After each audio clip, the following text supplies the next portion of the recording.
Average means previous years, and this year you just take average. So net book value versus gross cost. So most companies uses the net book value of the depreciable assets to calculate average operating assets.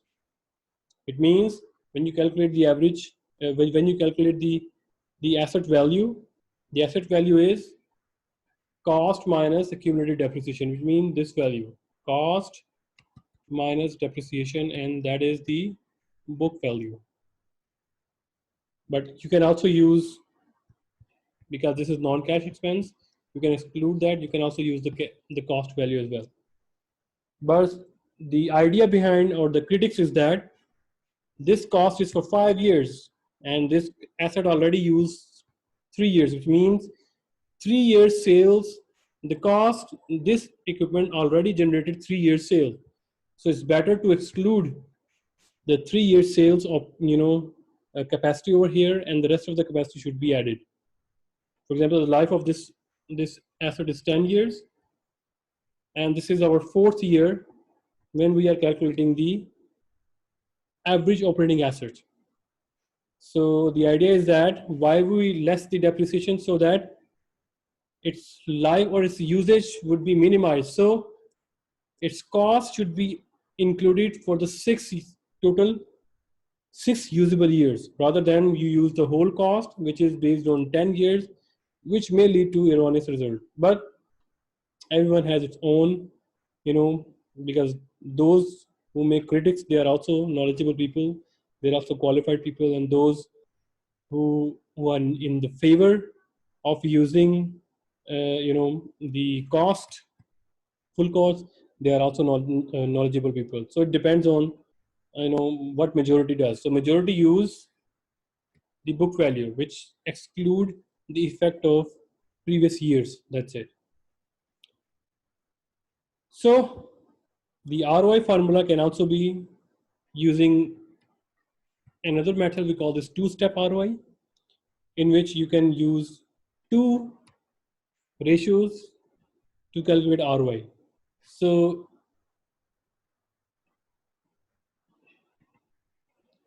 what is the formula for ROI? ROI is equal to net income divided by average operating assets, right? What if you multiply this with sales by average assets multiplied by net income over sales? So if sales cancel, your ultimate effect would be net income divided by average operating assets, right? Operating assets. So we know that sales divided by average assets is called turnover. The formula for sales divided by average total asset, we call this asset turnover or just turnover. And net income divided by sales, we call this margin, profit margin or net income margin, right? So if we see the slide here, so margin is net operating income divided by sales.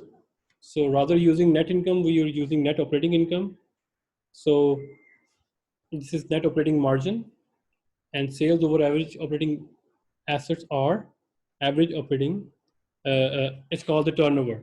So if you multiply margin multiply by turnover, answer would be the ROI.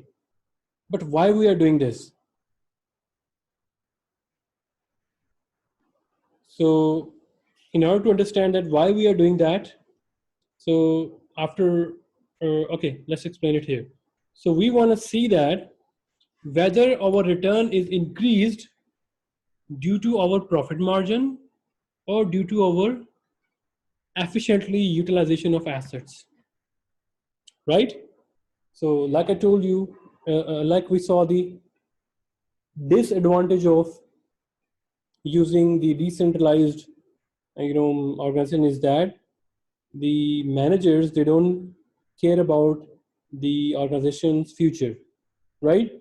So we want to see that whether the manager, they accept the innovative option or not, or whether he want to increase the company's ROI or his own profit, right? So we'll saw that. So we'll see over there that whether the ROI is increasing because of increase in sales, or because this is the net income divided by sales, right? Whether we are increasing our profit so that our ROI is increasing, or whether we are utilizing our assets to generate more sales. If higher turnover means your denominator is lower, sorry, your numerator is, okay, how can we, higher turnover means your denominator is lower or your numerator is higher, right? So it means from less assets, you are generating more sales. Either it's because of efficiently utilization of assets, or either you have, selling with big margin and having net operating incomes, right? So let's talk about this. So increasing the ROI, let's talk about the illustration here. So we have Regal Company reports the following, which is net operating income 30,000, average operating assets 200,000, sales 500,000, operating expenses 470. What's company ROI? So company ROI, if you want to calculate, so you can also calculate through 30,000 divided by the 200,000, right? Or you can also calculate through margin and turnover. So if you see here, if we calculate the from 30,000 net operating income divided by the 200,000 average assets, answer is 15%, right? So if you break into two-step ROI, which is margin into turnover, so you would find out that your profit is 6% of total sales, while you have generated from your operating assets 2.5 times sales.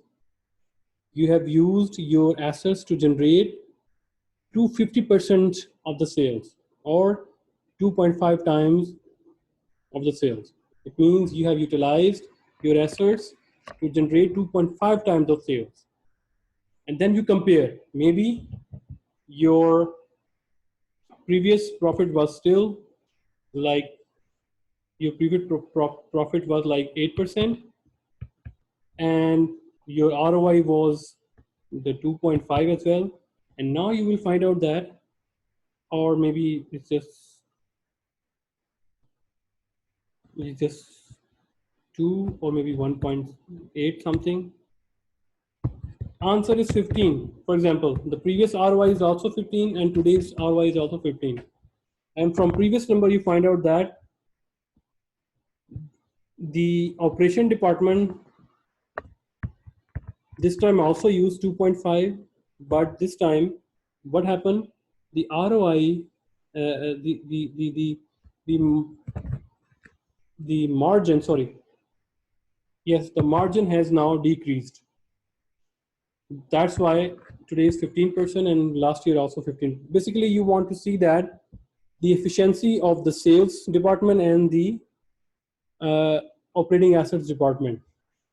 So you want to see that whether the office staff is generating or using our assets to generate more sales, or our selling department who is selling more to generate more sales, so that you can find out the ROI. There is also a 3-step formula for ROI as well, but this is not requirement here, so I'm just going to skip that one.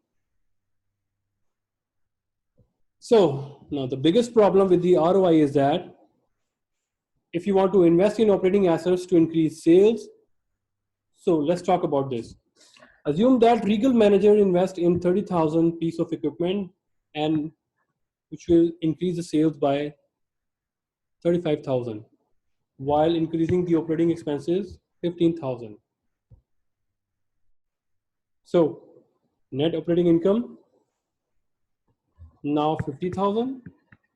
Average operating assets increased by 35,000, so total become 230,000.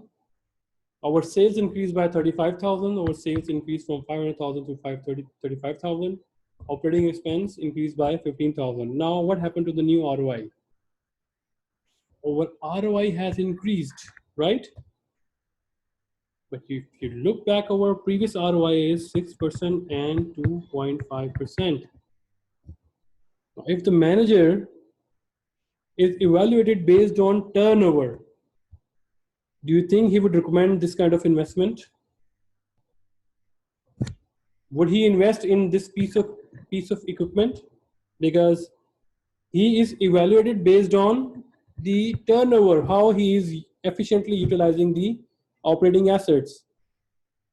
He will never use that one. Although the total ROI has increased from 15% to 21%, but his turnover has decreased. So that, the disadvantage of having decentralized organization is that they don't think about in organization favor, and they resist innovation. Why? Because if the innovation is going to be, decrease their bonuses, their salaries, their performance, then they won't recommend that. They don't see the overall picture of the business. So you see the ROI, the margin part has increased drastically, 9.35%, but their asset turnover has decreased. If you see the previous, slides here, let me just clear all this mess here. So you see here, this is 2.5%, and now this is 2.33%, and this one 9 point something, I think 9.9+%, right? So that's why the managers, they just drop that innovative idea. So this is the criticism on ROI. In the absence of balanced scorecard, the management may not know how to increase the ROI. Managers often inherit many committed costs over which they have no control. Managers evaluated on ROI may reject profitable opportunities, investment opportunities, right? Like we just saw in our previous case.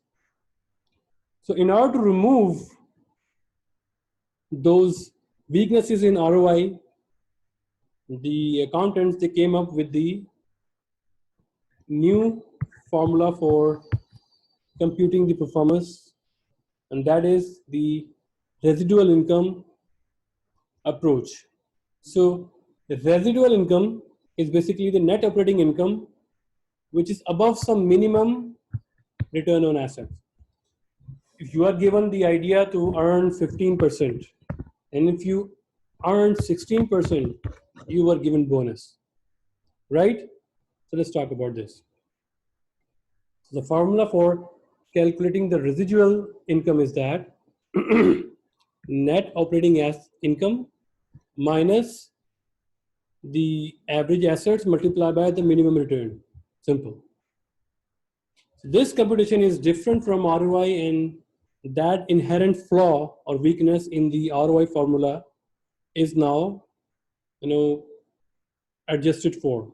So ROI measures net operating income earned relative to investment in